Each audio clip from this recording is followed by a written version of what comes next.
Hey, it's Dead Guy Cardboard. Happy holidays, everyone. Well, it's that time of the year where we show off the cards we picked up for the year. I've been doing these recap videos for the last couple years. I love doing them. So this is a 2019 recap. I'll be showing off my best pickups from this year. And I will start with the oldest cards and work my way up to the most modern cards. But stay tuned toward the end. I will show a vintage card that I have not shown off yet, and it's probably the best card in my collection. I was thrilled to pick it up about a month ago, and I have not shown it off on YouTube. All right, so without further ado, start off with T206. Picked up this T206 Eddie Collins and a Piedmont 350. This is sort of an upgrade. I already have a SGC 40 Eddie Collins, but this one has better eye appeal, really great registration. The Eddie Collins are pretty tough to get with nice color and registration, and this one definitely fits the bill. Maybe I'll upgrade it eventually, but overall I'm pretty happy with this card. And he is definitely an undervalued player. I also picked this card up because this is for the 3,000 hit PSA registry, and yeah, I needed a PSA version of that card. And then I picked up another upgrade. I had just a regular back of this player, and it was also off-centered, but this card is really well-centered. It's the T206 Mike Mitchell Cycle 350. I'm sort of still working on the T206 backs. I enjoyed upgrading my Reds team set, the T206 set, and upgrading it with rare backs of the player. So this fits the bill. It's a 4.5. Love the action variation pose of this card. It's just, the Reds have a bunch of great looking cards from the T206 set. Alright, next is another upgrade. Picked this up last year. This is the 1932 US Caramel Paul Wainer, but this had a crease on it and it was always bothering me. Try to get cards well centered and without any creases, and so I found this one, which fit the bill. 3.5, just a 0.5 grade above. And the reason I had this card is because this is in the 3,000 hit registry for PSA. Paul Wainer hit 3,000 hits. For some reason, PSA decided to include this card in there, even though this card is pretty tough to find. Any card from the set is tough to find because it's a regional issue card. It came probably distributed in the East Coast. Some believe it might have only been distributed in Massachusetts area. So these are tough to come by, and Paul Wainers are especially tough to come by because this is the only card in that set that's in the PSA registry set for the hits. So happy to pick that up. Next is another. I have a couple upgrades to show off, but I love upgrading cards. I think it's the way to go. I picked up this 1933 Gaudi Melat at PSA in a PSA 5. I already had a PSA 5, but I did not like the registration and the color. It just the old one I had, it was just a little bit faded. But this one's just gorgeous. I mean, I think the camera can't really do it justice, and the lighting in this room. But well-centered too. It's fairly tough to find well-centered Gaudi cards, and just a really clean back. So happy to pick this guy up. I've had 3 different versions of this card. I think I had a SGC 40, and a PSA 5, and another PSA 5. Alright, this is the final upgrade. But this is a beauty. Always loved this card. I still have this honestly gorgeous 1969 Topps Reggie Jackson in a PSA 6. Just outstanding color on this card.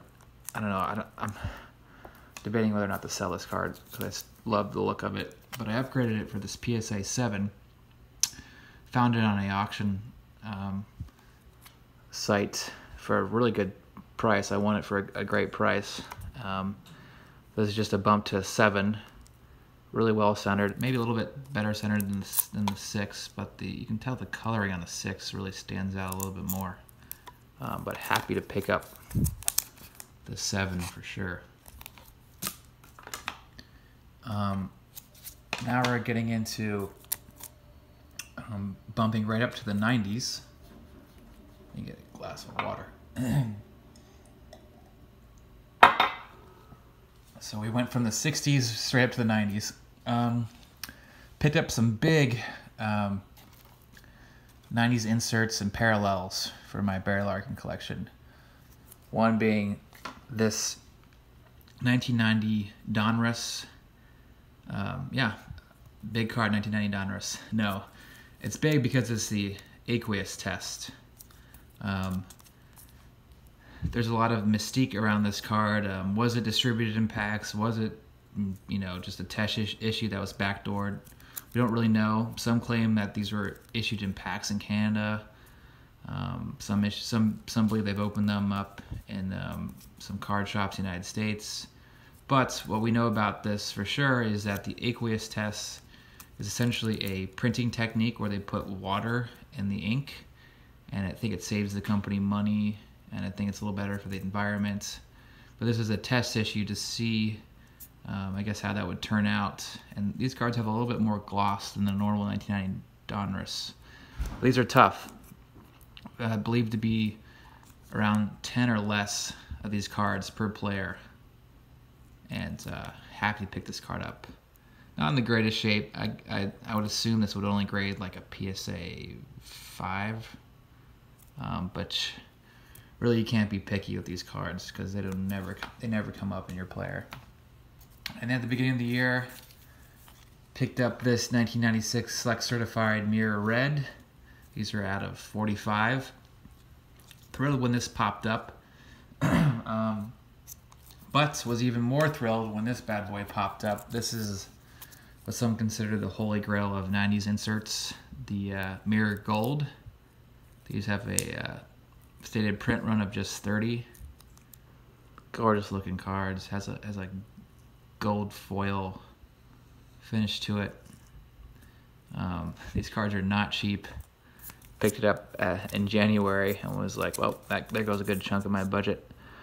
But happy to pick this up. I mean, I've never even seen a picture of Barry Larkin Mirror Gold, and this is in great shape. Honestly, I don't know how this got just a 9. I don't see anything wrong with this card.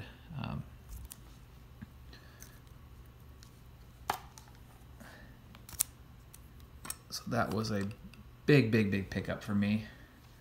And then I picked up this 1997 Donruss Signature Century Marks. These are out of just 100. And this is one of the first big sets that had autographs. I think every pack had an autograph. And these are the tough pulls. These are out of just 100. There was a base, and there was a Millennium Marks out of 1,000, and there's a Century Marks out of 100. And these are really hard to find in your player. Because back in 1997, a card to 100 was pretty damn rare. And then we're into 1998. Picked up this 1998 Bowman Chrome Golden Anniversary Refractor. These are out of just 25. Got this for just an excellent price. Other was becoming a pretty classic card from the 90s, an iconic insert from the 90s, the 1999 Precious Metals Gems. These are out of 50. These are monster cards in the basketball world. Speaking of a monster card, then also 1998, I got this card from 1998. It's the Essential Credentials Future. Just gorgeous looking cards with the foil and the acetate. This is out of 8. This is a PSA 8, which I'm fine with because these cards are just tough to find in general. And these are out of just 76.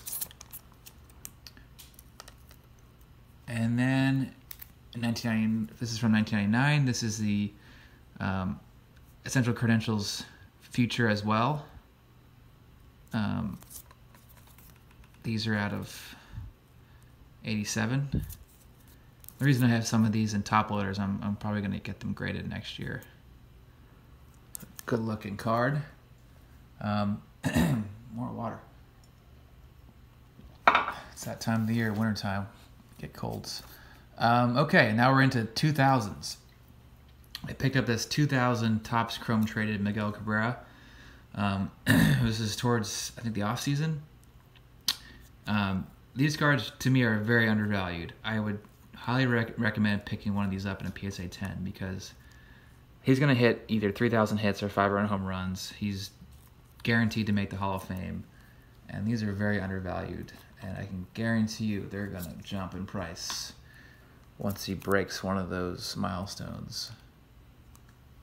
And they're relatively tough to get in a PSA 10.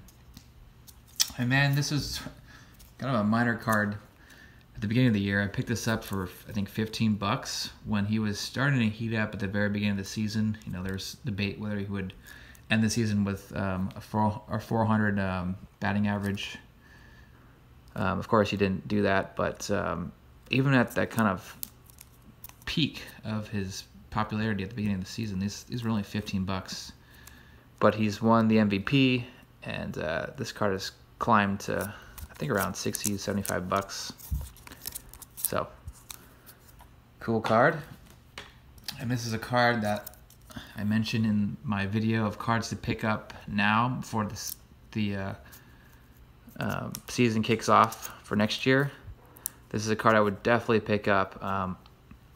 The 2018 Topps Series 2 Gleyber Torres. This is a short print. This is the brother of the Acuna Bat Down. Acuna and Torres had the only short printed cards from the set. Pretty tough card to get in a PSA 10 because of there's no white borders. And Torres is on the Yankees. I think we know how big of a market the Yankees are, and Torres really showed that he's a mature player during the playoffs this year. And those are fairly short printed cards, and those could skyrocket. I don't think they're going to go up quite as high as Acuna's Bat Downs, but that's a card I think I would definitely look out for. Even if you picked it up in a PSA 9, I think it'd be a good bet. And then heading into 2019, just picked up this Fernando Tatis Jr. This is like 30 bucks, but this guy's got a very bright future. I can see this card skyrocketing, well, like doubling. And I was going to pick up some more of his cards in the offseason, but I think right now his stuff is way overvalued. I mean, a lot of people have high hopes for him, but I don't know. I can't justify picking up his Bowman Chromes or his Golds or anything else, but this could be a pretty important card down the road. And I actually love this horizontal pose. And then, last but certainly not least, the biggest... Ooh, that fell. The biggest pickup of the year. Hopefully that didn't crack. Is this guy. The Ted Williams 1939 Play Ball rookie card. Been wanting this card for a long time.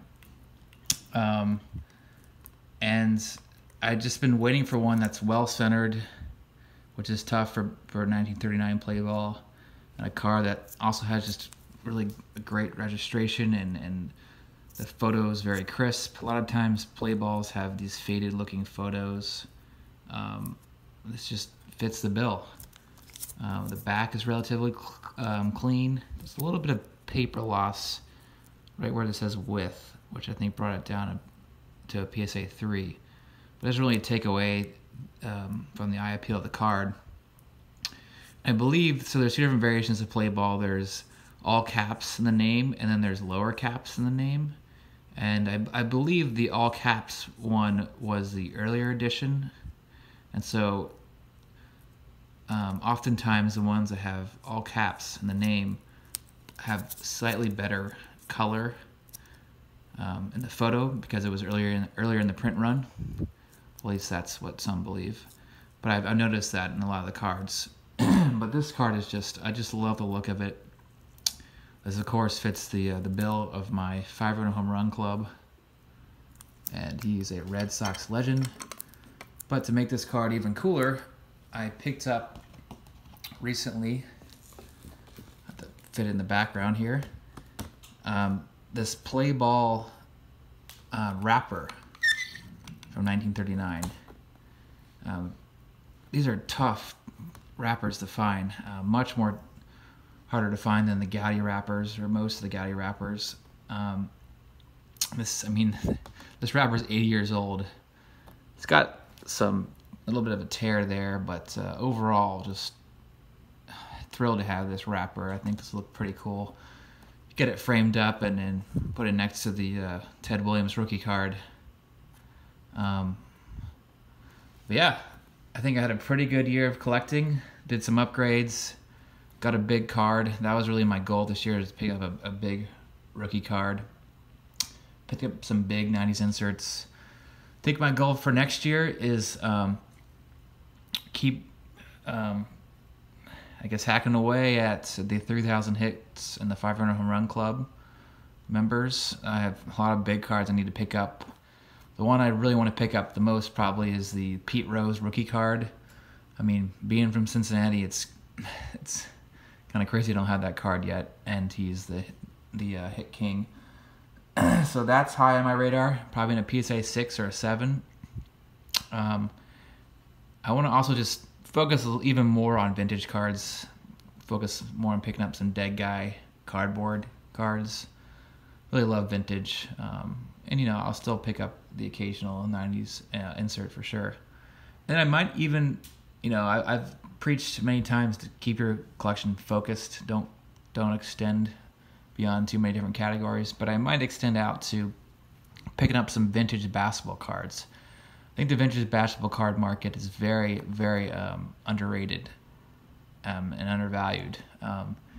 It's unlike baseball or even football. It's not that overwhelming. I mean, there weren't that many vintage basketball sets. There's the 61 Fleer, couple in the 70s and 80s, but there weren't that many sets because basketball wasn't that popular in America. So cards like the Bill Russell rookie, which is a short printed card, to me is very undervalued. The Will Chamberlain card's undervalued. And the way that the basketball modern market is, it's just so hot. I mean, nothing can touch the modern basketball market in terms of value.